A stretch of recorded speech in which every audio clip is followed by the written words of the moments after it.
Hai para sudaners, kumaha kabarna? Damang sadena dengan saya si Otong kembali lagi di channel Ningali Film. Pada episode kali ini kita akan membahas alur cerita dari film Sang Pendekar Tersembunyi untuk bagian yang ketiga. Dan tidak usah berlama-lama lagi, mari kita mulai ceritanya.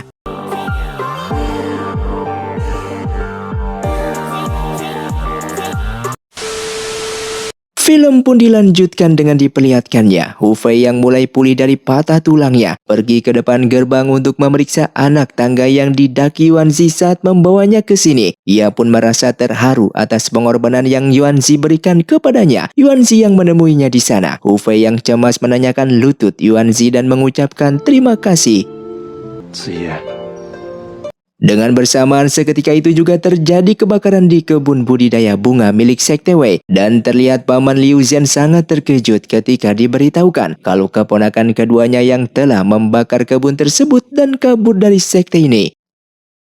Bahkan Yuanzi yang bersedih atas terbakar habisnya semua bunga tersebut yang merupakan obat untuk patah tulang, sehingga kemungkinan Hu Fei tidak akan mendapatkan ramuan itu kembali. Hu Fei yang mencoba menghiburnya mengatakan tak apa-apa kalau kakinya menjadi cacat, akan tetapi hal ini justru membuat Yuanzi menjadi marah. Di malam harinya, Yuanzi mencoba memeriksa kebun yang terbakar tersebut, berharap bisa menemukan bunga yang tersisa. Yuanzi yang pasrah dan bisa menerima kenyataan pahit itu. Secara tiba-tiba salah satu murid ketiga menemukan satu pot pohon yang tersisa, yang telah sejak lama ada di kamar mendiang gurunya. Lalu Paman Liu Zhen memberitahukan jam mekar bunga itu. Kemudian Yuanzi yang begitu terobsesi untuk menyambungkan kaki Hu Fei pun berdiam seorang diri untuk menunggu bunga tersebut mekar. Setelah menunggu semalaman, yang pada akhirnya bunga itu pun mekar dan siap diekstrak untuk memulihkan kaki Hu Fei. Di tempat lain, Tian Guinong yang tiba ke ibu kota mencoba untuk berkenalan dengan para pejabat di sana agar bisa bertemu dengan Fu Kang. Usahanya itu pun berhasil membuatnya bertemu dengan Fu Kang yang tidak terlalu memandang dirinya. Malah Fu Kang lebih tertarik untuk memilih Miao Renfeng untuk bekerja kepadanya. Sehingga Tian Guinong pun diberikan misi agar membujuk Miao Renfeng bekerja kepada kerajaan. Sementara itu Hu Fei yang boleh dikatakan sudah hampir sembuh. Bersama dengan Yuanzi, keduanya pun pamit untuk meninggalkan perguruan Sekte Wei. Dan untuk berbalas jasa, Hu Fei memaksa untuk menggendong Yuanzi menuruni anak tangganya. Di tempat lain, Feng Tian yang masih hidup dalam pelariannya bersama putranya yang manja mengaku tak kuat berjalan lagi. Feng Yi yang sangat disayang itu bahkan digendong oleh ayahnya. Dan tak jauh dari sana, tiba-tiba kedua orang ini dicegat oleh para perampok gunung yang menodongkan senjata. Namun saat kepala perampok yang bernama Liao Zhao ini membuka penutup wajahnya, justru Feng Tian pun tertawa kegirangan dikarenakan bertemu kembali dengan kawan lamanya. Setelah itu Feng Tian dan putranya dibawa ke markasnya Liao Zhao dan dijamu di sana. Untuk berterima kasih, Feng Tian pun memberikan satu peti besar tail perak untuk dibagi-bagikan kepada para pengikut temannya tersebut. Putranya pun bertanya kenapa ayahnya harus sampai seloyal ini, padahal sisa harta mereka sudah tidak begitu banyak. Sang ayah menjelaskan jika harta yang dibagikan bisa dicari kembali, akan tetapi kekuasaannya sebagai pemimpin haruslah ia jaga. Terlebih lagi Liao Zhao merupakan orang yang sangat setia kepadanya. Sementara itu Miao Renfeng sedang menawarkan sayur-sayuran yang ia tanam untuk ditukar dengan daging yang dijual oleh para pedagang di pasar. Menghadapi banyak penolakan, Miao Renfeng akhirnya ketemu dengan seorang nenek baik hati yang memborong semua sayurannya. Dari sekitaran ternyata Miao Renfeng diawasi oleh pembantu Nanlan yang sangat rindu kepada putrinya tersebut. Sebagai ucapan terima kasih, untuk sementara putrinya dititipkan kepada nenek untuk dijaga, sehingga Miao Renfeng membantu nenek tersebut untuk melakukan beberapa pekerjaan. Dengan memanfaatkan kesempatan tersebut, Nanlan pun menyelinap ke rumah nenek untuk melepaskan rindu akan putrinya itu. Kemudian pelayan Nanlan menceritakan hubungan antara Mironfeng dengan nyonyanya, meminta tolong kepada nenek tersebut agar bisa merahasiakan hal ini dari Mironfeng. Setelah Mironfeng selesai melakukan pekerjaannya dan akan membawa putrinya pulang, seketika nenek ini berpesan jika Mironfeng datang ke kota ini lagi, maka Mironfeng boleh menitipkan putrinya kembali. Di kota itu, terlihat seorang peramal sedang melakukan sebuah acara ritual ramalan. Ramalan itu diberitahukan kepada Guru Yi yang merupakan seorang master bela diri dari perguruan 9 naga yang ingin melakukan perjalanan ke ibu kota melalui jalur air. Isi ramalan itu memberitahukan jam balik berlayar untuk Guru Yi, serta adanya larangan semua kapal-kapal lain yang tidak boleh berlayar sebelum Guru Yi berlayar. Terlihat Tu Fei dan Yuanzi yang berada di kota itu dan akan menyewa sebuah perahu untuk melanjutkan perjalanan mereka. Mendapatkan kabar dari penyewa perahu kalau dia yang tidak bisa membawa mereka pergi sekarang, dikarenakan Guru Yi yang melarang semua kapal untuk berlayar. Mendengar kabar tersebut, Hu Fei dan Yuanzi pun dengan segera pergi ke pelabuhan untuk memberikan Guru Yi pelajaran. Dan tiba di sana keduanya pun sengaja memancing keributan, sehingga para murid perguruan 9 naga yang tidak senang guru mereka dihina dan pertarungan pun terjadi di sana.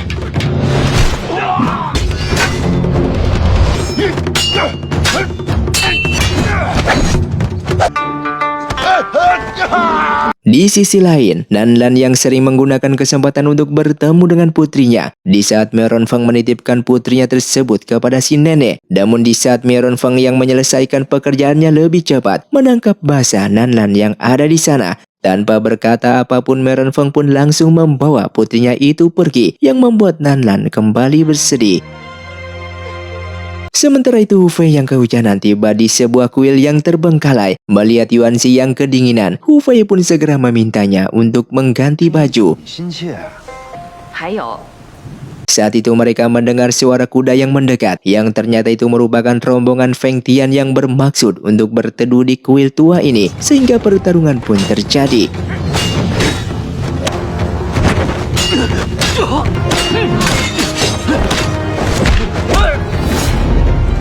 Terlihat Hu Fei yang telah berhasil mengalahkan semua orang, menyisakan Feng Tian dan Feng Yi yang memohon ampunan. Lalu Feng Tian meminta Hu Fei agar mengambil nyawanya saja dan mengampuni nyawa putranya. Akan tetapi hal ini malah membuat Hu Fei semakin geram, karena Feng Tian sebelumnya telah membunuh semua anggota keluarga Tuan Zong. Terlihat Feng Tian yang demi menyelamatkan nyawa putranya memutuskan untuk melakukan bunuh diri. Namun Yuanzi tiba-tiba mencegah hal itu. Ia pun mengusir Feng Tian dan Feng Yi untuk pergi dari sana. Akan tetapi Hu Fei yang ingin mengejar mereka dihadang oleh Yuanzi. Tak peduli bagaimanapun Hu Fei berusaha keras untuk mengejar dan membunuh Feng Tian. Namun Yuanzi menahan Hu Fei dengan serangan cambuknya. Hu Fei yang marah besar membentak dan mempertanyakan motif Yuanzi seperti ini. Namun Yuanzi tidak menghiraukannya dan pergi dari sana.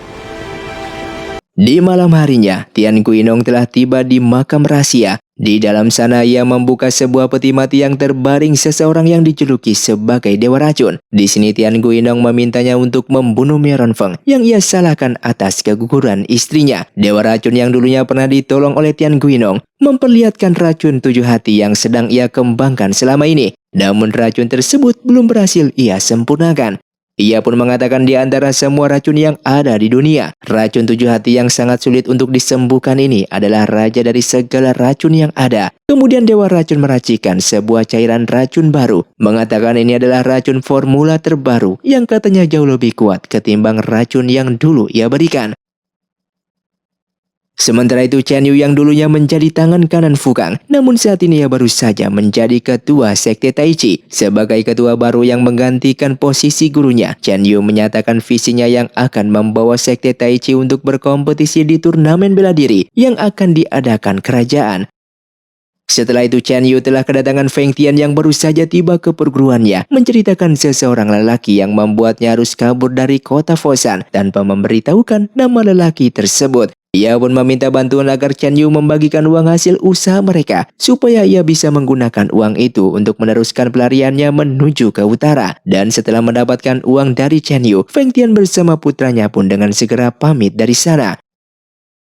Dan singkatnya Hu Fei yang meneruskan perjalanannya untuk mencari Yuan Shi yang tak sengaja tiba di sekte Tai Chi yang dikala itu sedang membuat jamuan makan umum untuk merayakan Chen Yu yang akan menjabat sebagai ketua baru.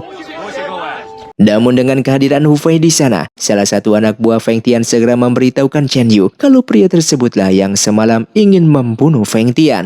Untuk membalaskan dendam kawan lamanya, Chen Yu pun keluar untuk menyambut Hu Fei yang diajaknya untuk beristirahat di kediamannya. Dan Hu Fei yang tidak enak hati, sehingga ia pun menerima undangan itu dan dibawa ke dalam kamar tamu. Kemudian pelayan yang melayaninya tiba-tiba saja menekan sebuah mekanisme perangkap dan menjatuhkannya ke dalam sebuah dasar goa. Terlihat Hu Fei yang terbangun dari pingsannya langsung menelusuri gua itu dan ia mendengarkan Chen Yu yang sedang mengawasinya dari atas. Hu Fei yang mengetahui jika Chen Yu ini temannya Feng Tian, ia hanya bisa marah-marah dan menantangnya untuk bertarung.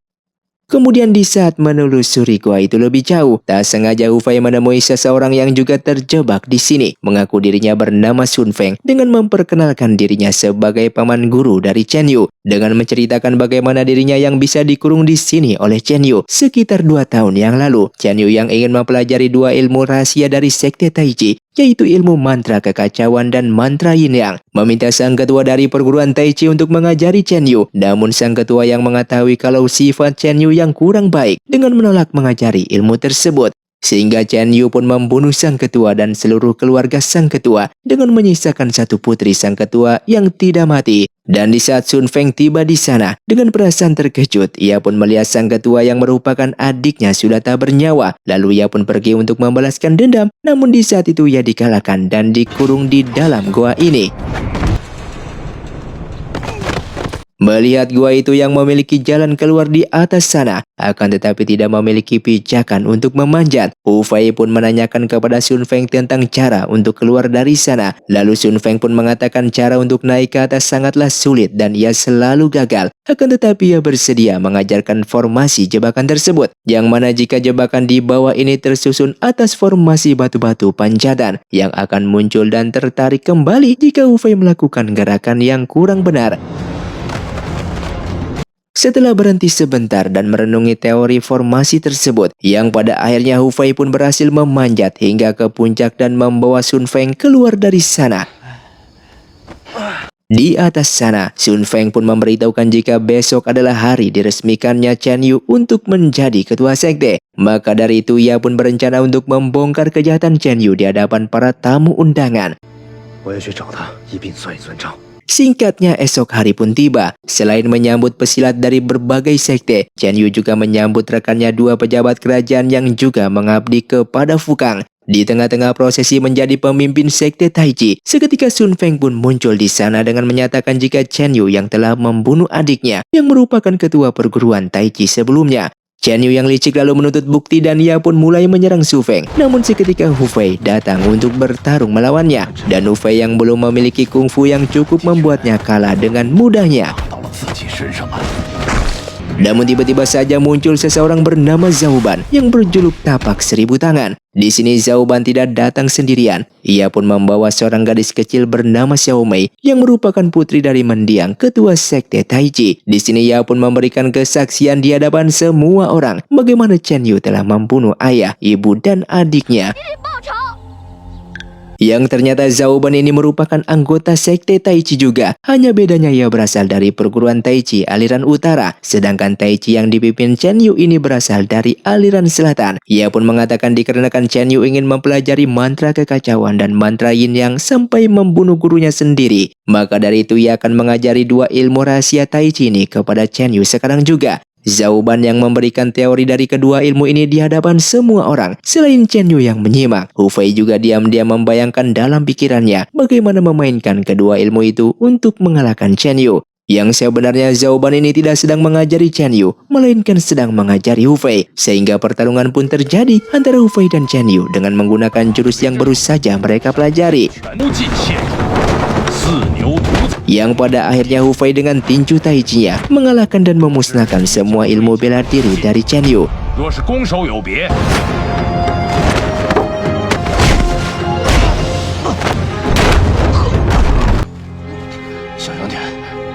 Di malam harinya, lalu Zauban baru mengetahui kalau Hufei sebenarnya bukanlah murid dari perguruan Taiji. Yang pada awalnya ia sengaja mengajari Hufei karena berpikir jika Hufei merupakan murid dari perguruan ini. Zauban yang keheranan pun bagaimana Hufei yang tidak menguasai dasar ilmu perguruan Taiji bisa mempelajari dua ilmu sakti dari teori yang ia bacakan. Dan Hufei yang merasa bersalah telah mempelajari ilmu tersebut. Ia pun meyakinkan kalau kelaknya ia tidak akan sembarangan menggunakan tinju Taiji tanpa seizin mereka. Namun Zauban menyarankan sebaliknya untuk terus berlatih dan mengembangkan ilmu tersebut karena Hufei adalah seorang pendekar yang tidak ragu dalam menegakkan keadilan.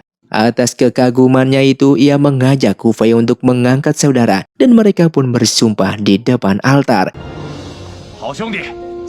Setelahnya Zauban yang ingin cabut dari sana karena ada urusan lain, memberikan sebuah plakat asosiasi perguruan kungfu kepada Hufei. Ia pun mengatakan dengan plakat perkumpulan bunga merah ini, kelak Hufei yang membutuhkan pertolongan bisa meminta bantuan kepada setiap anggota perguruan kungfu yang tersebar di mana-mana. Kemudian Zauban menitipkan surat dari pemimpinnya untuk Miao Renfeng, sehingga Sun Feng dan Xiao Mei yang ingin mengantarkan surat tersebut kepada Miao Renfeng mengajak Hufei untuk berpergian bersama mereka. Di dalam perjalanannya, terlihat angin kencang dan petir menyambar, yang seketika sosok makhluk halus yang menghantui mereka pun tiba-tiba saja mencekam dengan suara bisikan di sekitaran. Dan ternyata itu merupakan 3 orang yang sedang menyamar menjadi hantu. Dengan beralasan mereka bertiga ini hanya untuk menakut-nakuti orang yang melintas agar bisa mencuri uang.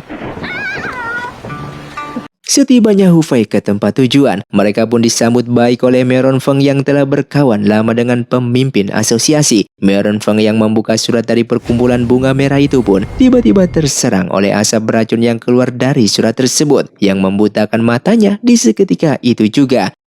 Kebingungan akan semua ini, pada akhirnya Hufei pun menyadari kalau surat titipan dari Zauban itu telah ditukar oleh orang saat mereka bertarung melawan ketiga hantu penyamar semalam. Tak lama kemudian, tiba-tiba saja muncul 3 pendekar yang ingin mengambil nyawa Miao Renfeng, yang ternyata ketiga pendekar ini merupakan perintah dari Tian Guinong untuk membunuh Miao Renfeng, sehingga terjadilah pertarungan.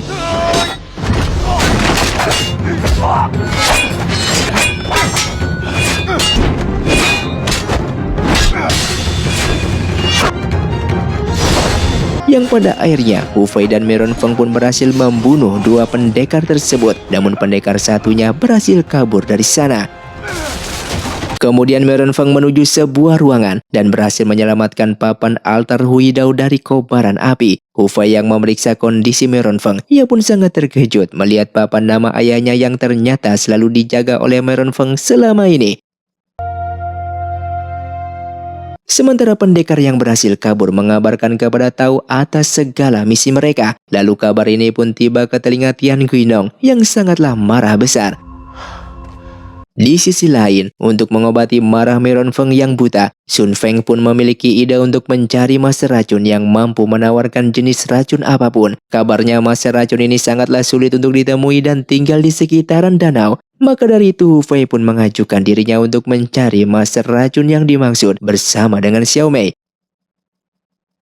Singkatnya, Hufei dan Xiao Mei yang telah sampai di tempat tujuan, di mana mereka sempat menanyakan jalan ke seorang lelaki bernama Morongjing yang tak memperdulikannya, yang merupakan murid pertama dari master racun. Dan pada akhirnya mereka pun bertemu dengan seorang gadis yang sedang berkebun. Ia adalah Ling Su yang merupakan adik seperguruan dari Morongjing. Kemudian mereka pun diberitahukan jalan menuju ke lembah mas racun. Namun Ling Su yang hanya tersenyum ini malah meminta Hufei untuk membantunya berkebun. Karena ingin meminta tolong, Hufei pun menuruti semua perintah yang diberikan oleh Ling Su. Tak tanggung-tanggung Hufei yang membantunya sampai matahari hampir tenggelam. Hanya diberikan beberapa bunga biru yang ditanam itu. Namun sebelum pergi, Ling Su memanggil mereka dan menunjukkan arah menuju lembah mas racun. Sedangkan Morongjing yang sedang membongkar laci untuk mencari sebuah kitab. Namun setelahnya tergeletak tak sadarkan diri. Kemudian Morongjing yang pingsan ini lalu ditemukan oleh Ling Su yang mengambil sebuah jarum dari kakak pertamanya yang pingsan. Sementara di sisi lainnya, tempat yang akan dituju Hufei sedang diawasi oleh para penjahat. Penjahat itu mencoba untuk mendekati pondok yang ditumbuhi oleh begitu banyaknya bunga merah. Akan tetapi mereka malah tiba-tiba roboh keracunan saat mendekati pondok tersebut. Ternyata bunga-bunga merah beracun ini ditanam oleh Jiang San dan istrinya bernama Nyonya Sue yang tinggal di dalam pondok tersebut. Suami istri yang memiliki seorang putra ini adalah murid dari Master Racun. Saat tiba di sana bersama Xiaomei, Hu Fei maju beberapa langkah ke kebun bunga merah itu untuk menyampaikan maksudnya kepada orang yang ada di dalam pondok. Namun tak lama berselang, Xiaomei tiba-tiba saja pingsan keracunan. Heran dengan dirinya yang tidak kenapa-kenapa, Hu Fei pada akhirnya sadar kalau bunga biru yang diberikan adalah penawar sekaligus anti racun bagi bunga merah ini. Setelah Xiaomei dibangunkan, mereka yang tidak mau mengambil resiko pun memutuskan untuk kembali mencari Lingsu. Di saat Hu Fei dan Xiaomei yang kembali ke pondok Lingsu yang menduga mereka akan kembali telah menyiapkan makanan bagi keduanya. Xiaomei yang takut keracunan beralasan untuk tidak minum ataupun makan. Sedangkan Hu Fei yang merasa Lingsu telah menolongnya tidak mungkin mencelakai mereka berdua. Tak lama kemudian Lingsu mendapatkan kebun bunga birunya yang dibakar oleh putra Jiang San. Setelah kebakaran itu telah diatasi, kemudian Hu Fei dan Lingsu pun saling memperkenalkan nama mereka masing-masing. Lingsu lalu mengajak Hu Fei ke sebuah tempat dan meyakinkan Xiaomei yang akan baik-baik saja. Dan film pun bersambung. Terima kasih untuk kalian yang sudah menonton video ini sampai habis. Sampai jumpa di video selanjutnya. Saya pamit ulang dari Ningali Film. See you, undur diri dan salam Sundaners.